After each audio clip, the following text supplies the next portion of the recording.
এ ছোট ভাই, তোমার কি হয়েছে ভাই?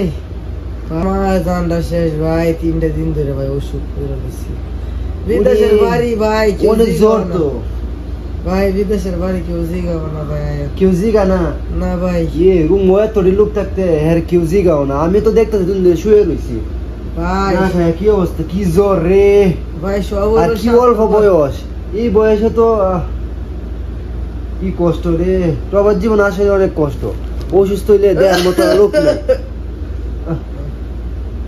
খাইছো কিছু?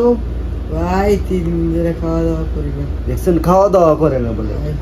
খাওয়া দাওয়া করো না, ওষুধ পরা খাইছো? ওষুধ পরা ভাই খাইছি, একটু আগে খাইছি। কয়েকটা খাইছো? একটু একটু খাইলে হইব? ভাত খায় না তো ওষুধ খাইবো কেমবা? ভাত খাইবো কেমবা? রান্না তো করতে পারতো না, আর কিন্তু রান্নাও দেয় না, রান্না করেও দেয় না।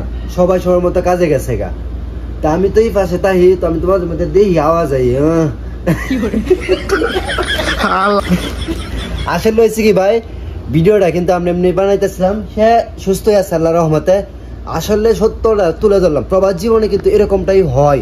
কারণ যদি 10 জন লোক থাকে, একজন অসুস্থ থাকে, দেখা গেছে সবাই সবার মতো ডিউটি করে, সবাই সবার মতো সবকিছু করতেছে, বুঝছো? অসুস্থ লোকে দেখার মতো কেউ নাই, তারা খুবই কম মানুষই দেখে, বুঝছো? দেখবে কেমনে? সবাই সবার মতো সবকিছু করে, রান্না বাড়া করে, ডিউটি করে।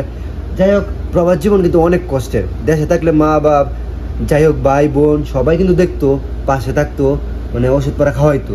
আর এই প্রবাস জীবন কেডা আসছে কোন? কেউ নাই। তো প্রবাসীরা কষ্ট কেউ বুঝতেছে না, বুঝছেন? অনেক কষ্ট করে কিন্তু প্রবাসীরা টাকা কামাই করে। যাই হোক, সবাই দোয়া করবা সবার জন্য, যাতে প্রবাস জীবনে সবাই ভালো থাকে, সুস্থ থাকে। সালাম।